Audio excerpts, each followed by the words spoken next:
한국인들은 정말 FBI보다 더 무서운 것 같아요. 최근 아시아를 돌며 악명을 떨치던 한 미국인 유튜버가 한국에서 전대미문의 추적을 받고 있습니다. 일본에서는 아무도 제재하지 못했던 그의 민폐 행각이 한국에서는 전혀 다른 양상으로 전개되고 있는데요. 2024년 10월 소녀상을 모욕하고 공공장소에서 북한 음악을 튼 것을 시작으로 한국 시민들의 분노를 산 이 유튜버는 지금 한국의 어딘가에 숨어 있는 상태입니다. 하지만 한국 네티즌들의 놀라운 추적은 계속되고 있죠. 특히 주목할 만한 것은 한국 시민들의 놀라운 수사력입니다. 피자 배달 상자 하나, CCTV 속 간판 하나로 위치를 특정하는가 하면 전국에 깔린 초고속 인터넷망을 활용해 실시간으로 그의 동선을 파악하고 있다고 합니다. 이미 2차례나 시민들에게 발각되어 참교육을 받았다는 소식도 들렸죠. 이제 그는 출국 금지 조치로 한국을 떠날 수도 없는 상황이 되었습니다. 마약 투약 혐의까지 받고 있는 그를 향한 한국 시민들의 끈질긴 추적은 계속되고 있는데요. 오늘은 이 모든 과정을 직접 목격하고 있는 영국의 한 여행 유튜버가 전하는 충격적인 사연 지금 시작합니다. 잠깐만요. 1초면 가능한 좋아요 버튼을 눌러주시면 영상 제작에 큰 힘이 됩니다. 안녕하세요. 저는 영국의 여행 유튜버 케이트입니다. 케이트의 세계 일주를 운영하고 있어요. 50만 구독자와 함께 전 세계의 숨은 매력을 찾아다니고 있죠. 작년 여름, 한국의 매력에 완전히 빠져버린 저는 이번에는 겨울 정취를 느끼고 싶어서 다시 한국을 찾았답니다. 케이트, 괜찮아? 별일 없지? 새벽에 울린 메시지 알림음에 저는 깜짝 놀랐어요. 호주 출신의 여행 유튜버이자 제 절친한 친구 에밀리였죠. 소말리가 한국에 갔대. 너 지금 서울이잖아. 순간 등골이 오싹해졌어요. 지난 2023년 8월, 제가 일본 오사카에 있을 때였어요. 램지 칼리드 이스마엘, 일명 소말리라는 미국인 유튜버가 대대적인 소동을 일으켰습니다. 처음에는 오사카의 한 호텔 건설 현장에 무단으로 침입해 라이브 방송을 하다가 경찰에 체포됐다는 소식이 들려왔죠. 하지만 이게 끝이 아니었어요. 도톤보리 근처에서는 일본인들에게 시비를 걸고 고성방가를 했으며 지하철에서는 음란물 소리를 틀어대는 등 도를 넘는 행동을 이어갔습니다. 심지어 히로시마 원폭 투하를 조롱하는 발언까지 서슴지 않았죠. 그런데 놀랍게도 일본인들은 그저 지켜보기만 했습니다. 누군가 제지하거나 말리는 사람이 없었죠. 결국 그는 비자 초과 체류와 각종 비행으로 벌금 20만 엔을 선고받고 일본에서 추방되었다고 하더라고요. 에밀리의 말에 저는 순간 숨이 멎는 것 같았어요. 3년간 아시아를 여행하면서 느낀 건데 한국만큼 애국심과 정의감이 강한 나라가 없거든요. 역시나 2024년 10월 소말리는 한국에서 최악의 선택을 하고 말았습니다. 서울 용산구 녹사평역 근처 소녀상 앞에서 부적절한 춤을 추고 우길기를 그려들고 다니며 시민들의 분노를 샀어요. 그리고 놀라운 일이 벌어졌습니다. 10월 24일과 27일 홍대와 방이동에서 시민들에게 발각되어 제지를 당했죠. 결국 한국 정부는 그에게 출국 금지 조치까지 내렸다고 해요. 어떻게 이렇게 빨리 찾아내는 거죠? 한국의 네티즌들은 마치 FBI급의 수사력을 보여주고 있었어요. 그의 라이브 방송 속 작은 단서들, 심지어 배경에 비친 배달음식 상자 하나까지 분석해서 위치를 특정해냈다고 하네요. 일본 네티즌들의 반응은 더욱 흥미로웠습니다. 한국 남자들은 모두 군대를 다녀와서 그런가? 우리도 이렇게 했어야 했는데 라며 부러움을 표현하더군요. 에밀리의 메시지를 읽으며 저는 창밖을 바라보았어요. 이번 한국 여행이 단순한 관광이 아닌 뭔가 특별한 이야기가 될 것 같은 예감이 들었답니다. 메시지를 받은 다음 날 저는 이태원의 한 카페에 앉아 있었어요. 다정한 겨울 햇살이 창가에 비치는 평화로운 오후였죠. SNS에서는 소말리의 행적을 추적하는 한국 네티즌들의 움직임이 실시간으로 공유되고 있었습니다. 놀라웠던 건 그들의 수사력이었어요. 30일 자정, 소말리가 라이브 방송을 켰을 때였죠. 한국의 네티즌들은 그가 북한 노래를 틀고 김정은을 찬양하며 도발적인 행동을 하는 동안 오히려 차분하게 그의 위치를 파악하고 있었답니다. 방송 화면에 하얀 벽을 배경으로 자신의 위치가 노출되지 않도록 했지만 이따금 들리는 소리를 통해 그가 공동주거시설에 머물고 있다는 사실을 간파했죠. 특히 충격적이었던 건 심야 라이브 방송 중 노트북과 휴대폰으로 한국 대통령 사진을 보이며 조롱할 때 잠깐 비춰진 배달음식 상자로 위치를 특정해낸 거예요. 한국의 네티즌들은 마치 하나의 정보망처럼 움직였어요. 소말리가 금전적으로 어려운 상황이니 가장 싼 고시원을 전전할 거라고 정확히 예측했고 실제로 방이동 장안빌딩 인근에서 그를 발견해냈죠. 이런 놀라운 추적 능력에 해외 네티즌들도 깜짝 놀랐답니다. 서울 어디에 있든 소말리가 나타났다 하면 최소 30분 안에 추적자들이 나타난다며 감탄했죠. 이는 미국 수사기관에서도 본 적 없는 역대급 프로파일링이라는 평가까지 받았어요. 한국인들은 소말리의 습성과 패턴, 시그니처에 대한 통계 분석을 기초로 하고 있는 듯 보였어요. 더 놀라운 건 일부러 그의 심리를 자극해 스스로 방송을 켜게 만드는 등 통계적 분석에 대입되지 않는 예외적인 행동까지도 예측했다는 거예요. 이런 광경을 지켜보면서 저는 생각했답니다. 이게 바로 세계 최고의 IT 강국이구나. 하지만 이건 시작에 불과했어요. 더 놀라운 일들이 기다리고 있었거든요. 한국의 디지털 수사망에 감탄하고 있을 때였어요. 제 한국인 친구 미진이 카페로 와서 더 놀라운 이야기를 들려주었답니다. 케이트, 여기서 소말리를 추적하는 사람들 알아? 대부분이 군대 출신이래. 처음에는 그게 무슨 의미인지 잘 몰랐어요. 하지만 미진의 설명을 들으며 점점 이해가 되기 시작했죠. 한국은 전 세계에서 몇 안 되는 분단 국가이고 모든 남성이 의무적으로 군대를 다녀온다고 해요. 그리고 거기서 배우는 건 단순한 군사훈련이 아니었답니다. 우리나라는 아직도 휴전 중인 나라야. 군대에서는 적의 동태를 파악하고 추적하고 생존하는 법을 배우지. 게다가 대부분 태권도도 기본으로 할 수 있어. 미진의 말을 듣고 있자니 지난주 홍대와 방이동에서 있었던 일들이 떠올랐어요. 10월 24일과 27일 소말리가 시민들에게 제지당했던 그 사건들 말이에요. 보디가드를 데리고 다녔던 소말리가 속수무책으로 당했다는 게 이해가 되더군요. 그런데 정말 대단한 건 이거야. 미진이 휴대폰을 보여주었어요. UDT 출신의 한 유튜버가 다른 추적자들과 함께 송파경찰서를 찾아가 소말리를 고발하는 영상이었죠. 그들의 신고 내용이나 분석이 마치 전문 수사관 같았어요. 이런 모습은 다른 나라에서는 보기 힘든 광경이라고 해요. 실제로 미국이나 일본에서는 상상도 할 수 없는 일이라네요. LA 폭동 때 코리아타운만 무사했던 것도 이런 배경이 있었다고 하더군요. 한국 남자들은 기본적으로 군인이나 전쟁 경험자들이라 전투 본능이 있어. 외부로부터 위협을 받으면 누구든 참교육이 가능하지. 그러고 보니 방이동에서 소말리가 마주쳤던 사람들의 대화가 기억났어요. 특전사 출신, 수색대대, 해병대, 마치 특수부대 모임 같았죠. 하지만 그들은 그저 평범한 시민들이었다는 게 놀라웠어요. 일본의 한 네티즌이 외국인이면 사람을 죽여도 불기소하는 일본이 비정상이다. 일본도 20세가 되면 자위대에 보내야 하고 적에게 너무 친절한 일본인들의 정신 개조를 위해 한국에 견습을 보내야 한다고 말했다는 걸 보고 깜짝 놀랐답니다. 더 놀라운 건 이런 군사적 조직력이 디지털 시대와 만나면서 더욱 강력해졌다는 거예요. 초고속 인터넷망, CCTV, 전국 단위의 정보 공유, 이 모든 것이 완벽하게 맞물려 돌아가고 있었죠. 근데 미진아, 이렇게까지 하는 이유가 뭐야? 미진은 잠시 생각에 잠기더니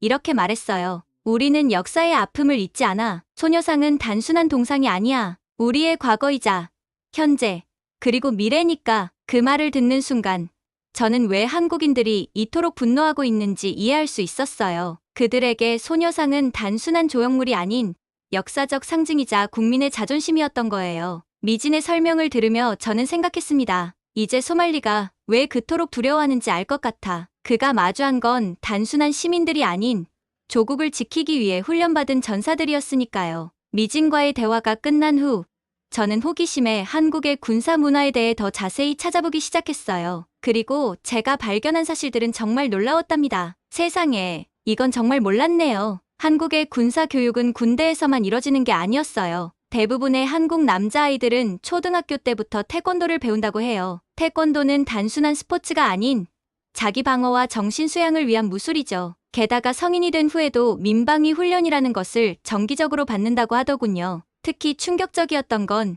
60대 노인들까지도 총기를 다룰 줄 안다는 거예요. 미국은 단순히 총기를 소지할 뿐이지만 한국은 모든 성인 남성이 실제 전투 상황에서 총기를 다루는 법을 배운다고 해요. 한국의 해병대는 미국 해병대와 함께 훈련할 정도로 유명해. 인터넷에서 본 한국 특전사와 해병대의 훈련 영상은 정말 인상적이었어요. 한국군은 실제 전투 상황과 거의 똑같은 환경에서 훈련한다고 했죠. 특히 특전사는 영하 20도의 혹한기 훈련으로 유명하다고 해요. 미진아, 이게 다 사실이야? 제가 놀라서 물어보자 미진이 웃으며 대답했어요. 당연하지. 우리는 아직 전쟁 중인 나라잖아. 1950년 이후로 단 한 번도 방심한 적이 없어. 우리 아버지도 민방위 훈련을 받으셨어. 이런 이야기를 듣다 보니 며칠 전 본 뉴스가 떠올랐어요. 일본에서는 소말리 같은 사람이 나타나면 대부분 피하거나 경찰을 기다린대요. 하지만 한국에서는 달랐죠. 실제로 한국의 위기 대처 능력은 세계적으로도 유명하다고 해요. IMF 외환위기 때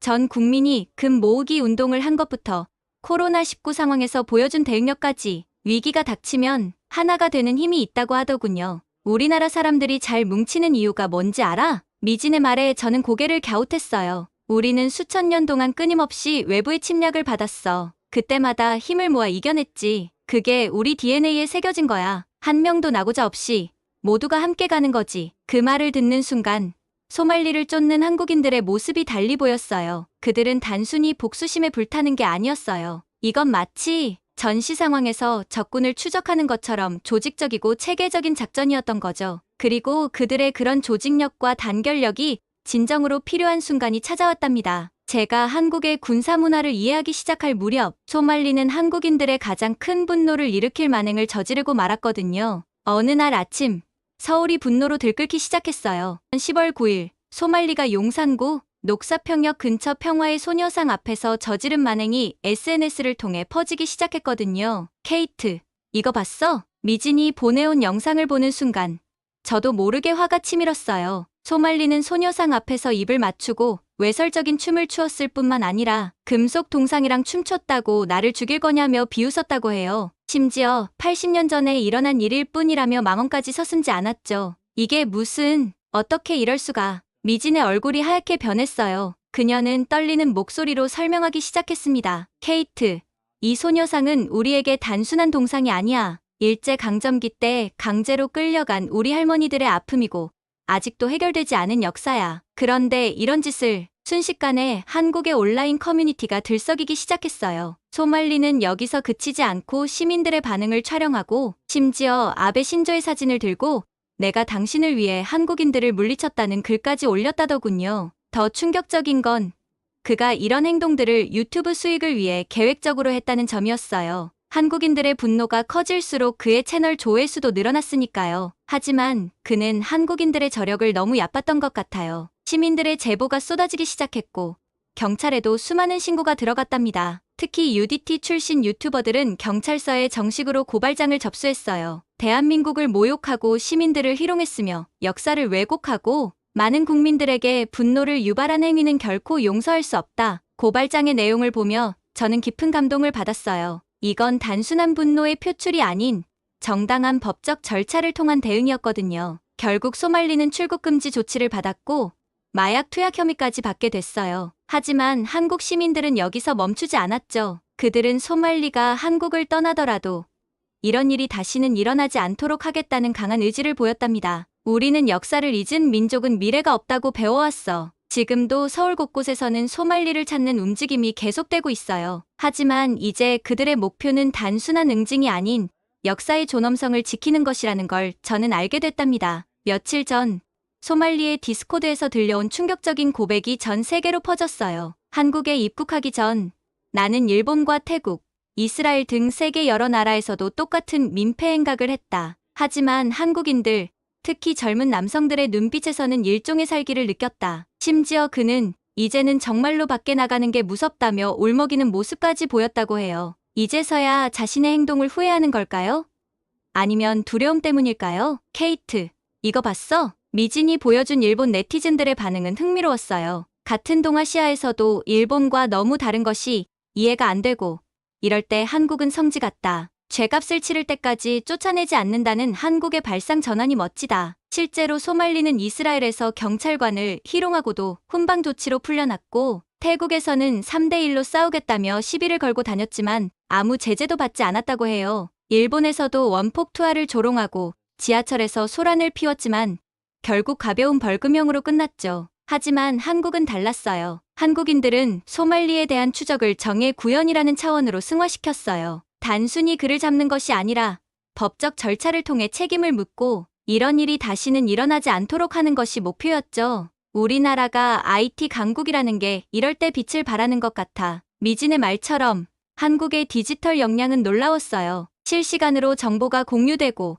CCTV가 분석되고 심지어 그의 심리까지 파악하는 걸 보며 저는 생각했답니다. 이게 바로 진정한 선진국의 모습이구나. 특히 인상 깊었던 건 서구권 유튜버들의 반응이었어요. 소말리는 멍청하게도 한국의 치안이 좋다는 사실만 알고 인생에서 결코 해서는 안 될 중대 실수를 범했다. 한국인들이 나를 때릴수록 나는 무료로 명성이 쌓인다고 조롱하더니 지금은 죽은 듯이 숨어 있는 게 모순적이다. 이제 소말리는 출국 금지 조치로 한국을 떠날 수도 없고 마약 혐의로 경찰 수사도 받고 있어요. 하지만 그보다 더 무서운 건 전국 방방곡곡에서 그를 찾고 있는 한국인들의 끈질긴 의지겠죠. 한국은 삼면이 바다라 해외로 나가려면 반드시 공항을 거쳐야 해. 미진의 이 말을 들으며 저는 문득 깨달았어요. 한국인들의 힘은 단순한 물리적인 힘이 아니었어요. 그들의 진정한 힘은 정의를 위해 하나가 되는 단결력, 첨단 기술력, 그리고 결코 포기하지 않는 끈기에서 나오는 거였죠. 이제 저는 확신해요. 소말리의 사례는 전 세계에 하나의 교훈이 될 거예요. 한국은 결코 건드려서는 안 될 나라라는 것을. 그리고 그 이유는 이런 민폐 행위를 용납하지 않는 성숙한 시민의식과 놀라운 조직력을 가진 나라이기 때문이라는 것을요. 한 달간의 한국 여행이 끝나가는 시점이에요. 제 유튜브 채널에는 소말리 사건에 대한 영상이 올라올 때마다 전 세계의 시청자들이 놀라운 반응을 보이고 있답니다. 한국인들의 이런 모습은 전혀 몰랐어요. 정말 대단한 나라네요. 민간인들의 이런 조직력이라니 믿기 힘들어요. 제가 한국을 떠나기 전날 미진과 마지막 저녁 식사를 했어요. 창밖으로 보이는 서울의 야경이 유난히 아름다웠죠. 케이트, 우리나라에 대해 어떤 생각이 들어? 미진의 질문에 저는 잠시 생각에 잠겼어요. 제가 본 한국은 단순한 관광지가 아니었거든요. K-팝이나 한식으로 유명한 나라를 넘어서 놀라운 시민의식과 강인한 정신력을 가진 나라였죠. 미진아, 나는 이번 일을 통해 진정한 선진국이 무엇인지 알게 된 것 같아. 실제로 소말리의 행적은 전 세계 여러 나라에 큰 교훈을 남겼어요. 일본의 한 언론은 한국의 대응이 우리에게 큰 과제를 던져주었다고 보도했고,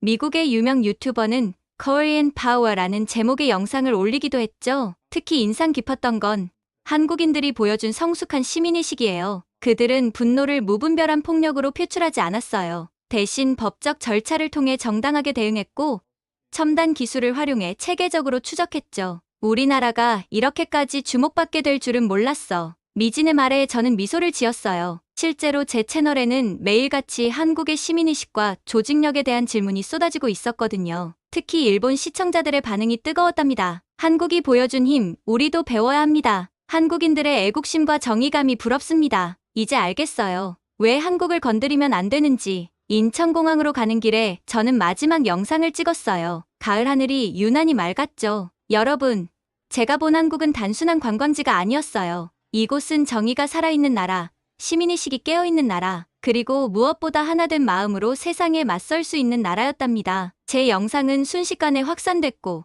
특히 디지털 사냥꾼들이라는 표현은 전 세계 미디어에서 인용될 정도로 유명해졌어요. 케이트, 또 와. 미진과 작별 인사를 하며 저는 약속했어요. 다음에 올 때는 더 멋진 한국의 모습을 보게 되겠죠. 그리고 저는 확신해요. 소말리 사건은 끝나겠지만 한국인들이 보여준 정의로운 힘은 영원히 기억될 거라는 걸요. 비행기 안에서 마지막 편집을 하며 저는 이런 자막을 넣었답니다. 한국은 우리에게 가르쳐 주었습니다. 진정한 선진국의 모습이 무엇인지를. 그것은 깨어있는 시민의식과 정의로운 마음, 그리고 하나된 힘이었습니다. 이제 저의 한국 여행은 끝이 났지만 한국이 세계에 보여준 교훈은 계속될 거예요. 그리고 저는 이 특별한 경험을 전 세계와 나누는 여행 유튜버로서의 새로운 사명을 깨달았답니다. 오늘 사연은 여기까지입니다.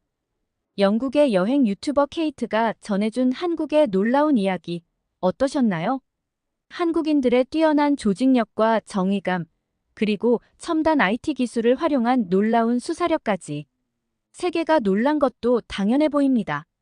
특히 인상적이었던 것은 한국 남성들의 강인한 정신력과 체계적인 군사훈련, 그리고 위기 상황에서 발휘되는 시민들의 단결력이었는데요. 일본을 비롯한 여러 나라에서 통제하지 못했던 민폐 유튜버를 한국에서는 불과 며칠 만에 완벽하게 추적해낸 그 저력이 정말 대단하지 않나요? 여러분은 이번 소말리 사건에 대해 어떻게 생각하시나요? 한국의 시민의식과 정의감에 대해 자부심을 느끼셨다면 여러분의 생각도 댓글로 공유해주세요. 감동 뭉클에서는 여러분의 소중한 마음을 모아 사연 주인공들에게 전해드리고 있습니다. 여러분 주변에 감동적이거나 재미있는 실제 사연들을 제보받고 있으니 언제든 저희 공식 메일로 제보해주세요. 여러분이 보내주신 사연이 다음 영상의 주인공이 될 수 있습니다. 오늘 들려드린 사연이 마음에 드셨다면 구독과 좋아요 눌러주시고 주변 분들과도 공유해주세요. 여러분의 작은 관심과 응원이 더욱 좋은 콘텐츠를 만드는데 큰 힘이 됩니다. 이상 감동 뭉클이었습니다. 끝까지 시청해주셔서 감사합니다. 다음에 더 감동적인 사연으로 찾아뵙겠습니다.